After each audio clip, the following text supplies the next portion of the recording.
পোনপ্ৰথমে মই NB নিউজৰ যোগেদি NB নিউজৰ সমূহ পৰিয়াল তথা সমূহ অসমবাসী ৰাইজলৈ আগন্তুক ৰঙালী বিহুৰ শুভেচ্ছা জনাব খুজিম। মোৰ নাম কুমুদ বৰা। নমস্কাৰ। আমাৰ অনুভৱবিলাক প্ৰকৃতাৰ্থত ভাষাৰে বুজাব নোৱাৰি, তথাপিও বিহু অসমীয়াৰ বাপতি সাহোন, গতিকে সেই অনুভৱবিলাক প্ৰত্যেকজন অসমীয়াই নকলেও বুজি পায় তাৰ অনুভৱ কেনেধৰণৰ। মই প্ৰায় 2007 চনমানৰ পৰা গহনাবিলাক বনাবলৈ আৰম্ভ কৰিছোঁ। পেঁপা বনোৱা হয়, তাৰ পাছতে কিছুমান থাৰ্মকলৰ পৰাও কিছুমান সামগ্ৰী নিৰ্মিত কৰা হয়। আকৌ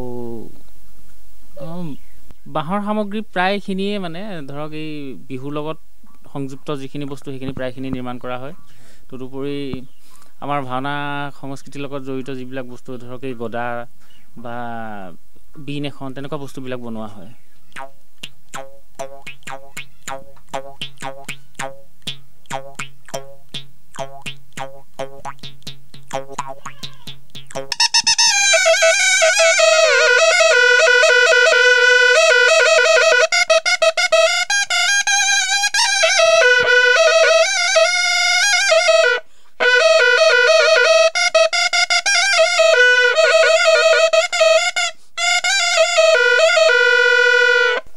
এইখিনি এই থাৰ্মকলৰ কামখিনি কৰা মোটামুটি আজিৰ পৰা প্ৰায় 3 বছৰমান হৈছে।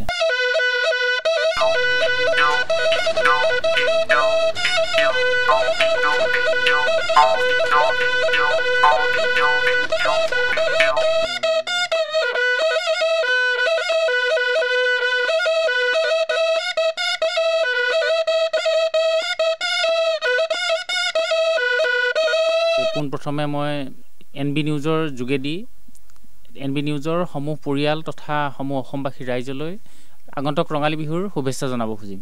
মোৰ নাম কুমুদ বৰা। নমস্কাৰ। আমাৰ অনুভৱবিলাক প্ৰকৃতাৰ্থত ভাষাৰে বুজাব নোৱাৰি, তথাপিও বিহু অসমীয়াৰ বাপতি সাহোন, গতিকে সেই অনুভৱবিলাক প্ৰত্যেকজন অসমীয়াই নকলেও বুজি পায় তাৰ অনুভৱ কেনেধৰণৰ। মই প্ৰায় 2007 চনমানৰ পৰা গহনাবিলাক বনাবলৈ আৰম্ভ কৰিছোঁ। পেঁপা বনোৱা হয়, তাৰ পাছতে কিছুমান থাৰ্মকলৰ পৰাও কিছুমান সামগ্ৰী নিৰ্মিত কৰা হয়। আকৌ বাঁহৰ সামগ্ৰী প্ৰায়খিনিয়ে মানে ধৰক এই বিহুৰ লগত সংযুক্ত যিখিনি বস্তু সেইখিনি প্ৰায়খিনি নিৰ্মাণ কৰা হয়। তদুপৰি আমাৰ ভাওনা সংস্কৃতিৰ লগত জড়িত যিবিলাক বস্তু ধৰক এই গদা বা বিন এখন তেনেকুৱা বস্তুবিলাক বনোৱা হয়।